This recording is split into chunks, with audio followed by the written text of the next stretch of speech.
because obviously we're in the same condition we're in. So that means people that they didn't even have solutions for this.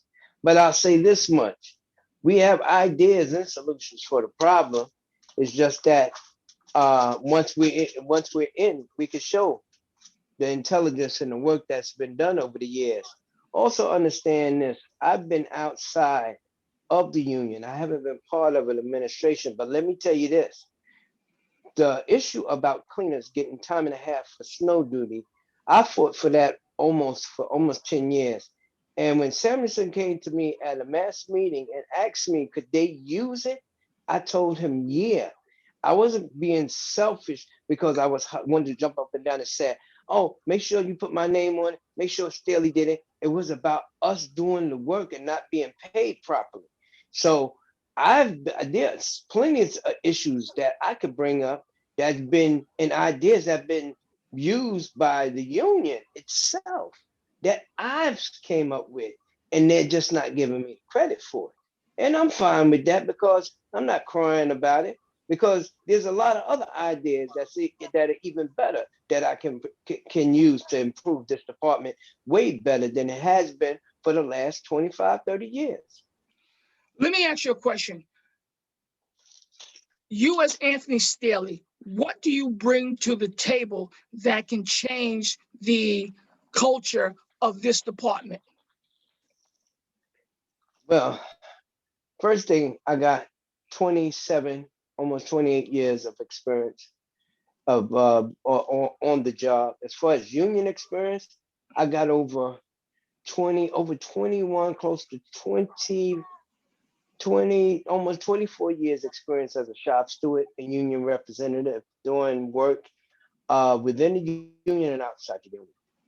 So I bring the experience that a lot of people lack that's very important because when I learned it, I learned how important it is to come in there empty-handed and on the first time around being in the union and coming in empty-handed and management attacks you. It didn't take long for me to take my position with management and let them know that I was going to just sit there and sign off day in after day on members being guilty. That's what my first time in the union. I was doing cases, and I was doing step ones, and they were sitting there, and management had the arrogance to just sit there and constantly say guilty, guilty, guilty. One day I decided to stand, I stood up and I told them, I said, can't everybody be guilty? And I'm not putting my name on nail one of these goddamn dams again until my members get a fair shot. At the time, there was a lawyer, a TA lawyer that was walking past the room. He heard me and saw me turn around and walked out the door. And he asked me what happened. I told him I wasn't doing that anymore. I don't think it's fair. The members, everybody can't be guilty. So he said to me, he said, Mr. Staley, you go and learn the contract, learn the rules and regulations. You come back in here and you give me a reason why I should bring your members. I'll give you everything I'll give you everything you want, anything you want. And then that's when I became who I am now. I did just what he said. I took my cases home. I studied them. I prepared for them. I came in and I just about won every case that I came in on. I went from doing step ones, step twos to arbitrations. All right. And there ain't many. A lot of you lack and lose arbitration because you go in there and you let them control the narrative when you go into arbitration.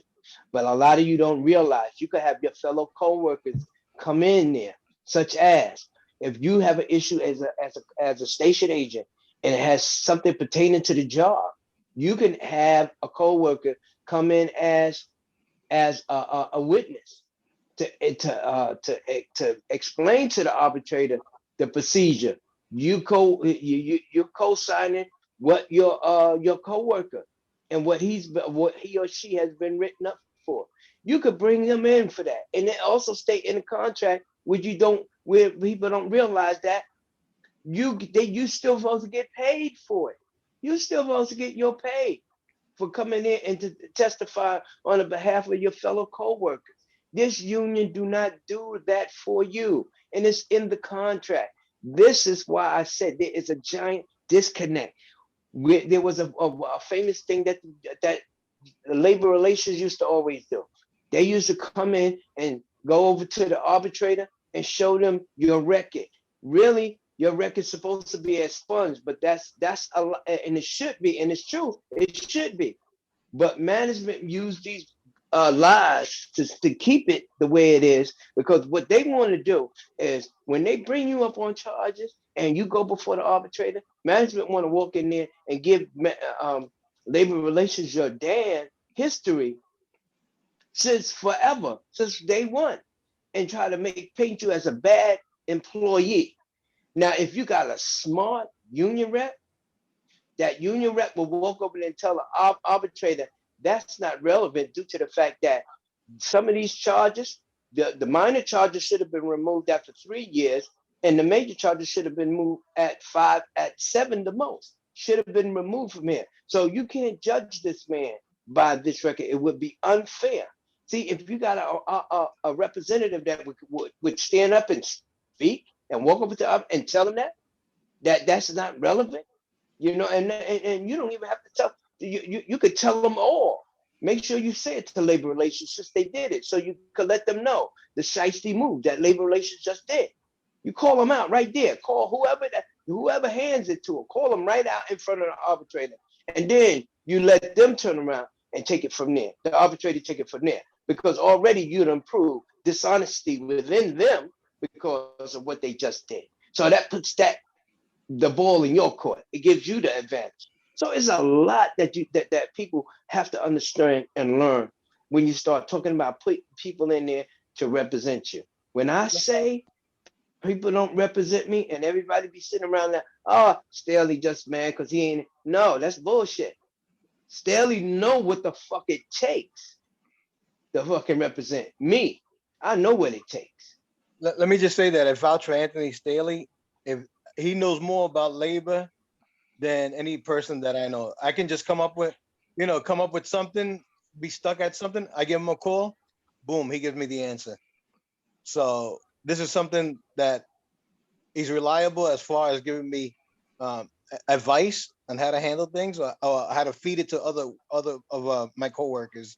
So that's something that's lacking right now in this administration. Somebody who knows their stuff. When Exactly. I came down here, all I knew was revolution. Okay. And when I first came down here, the first union rep that I met was Yvette Base Night. And she opened up the contract to me. And I had never, ever known that we had a contract because I was brand new. All I knew was that the MTA rule book, which I devoured that. When she opened up that contract to me, and I saw my rights as a union member, I quickly went down to the union hall and got the contract. Then I began to watch and listen. And I was told, look, you're going to meet a lot of characters down here, but you got to be careful. Some of them are really crazy. And I think I was coming out of, there was an incident in the union hall. And I'm just going to say it. Them white boys went crazy. There was a reporter in the union hall, and they were like yelling and screaming. And I think that's the first time that I had met Anthony Staley. And I said, yo, man, you ready to roll? He said, let's do it. And we walked through a gauntlet. I mean, it could have been, it was just that tight. But I met him at that particular time, and then I met Charlie Munoz. And then at that particular point, again, I'm green. I don't know that much.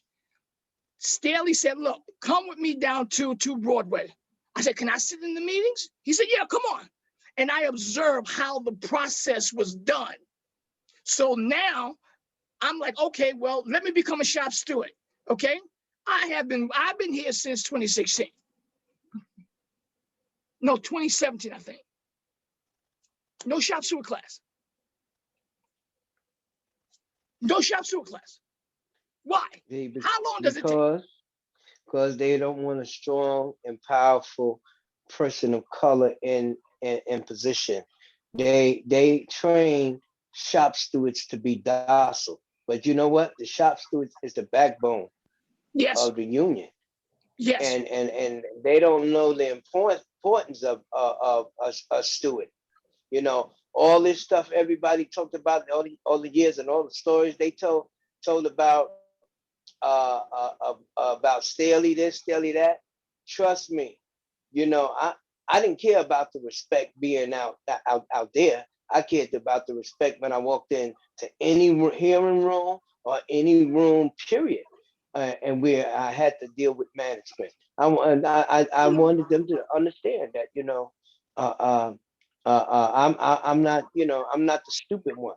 You know, I'm gonna address it accordingly, and I'm demand everything and require everything I'm entitled to throughout this whole process, no matter if it's an investigation or if it was an issue on discipline. And even though a lot of people say that, I very rarely had issues of discipline unless somebody forced me into it, but into a situation. And I dealt with that accordingly as well.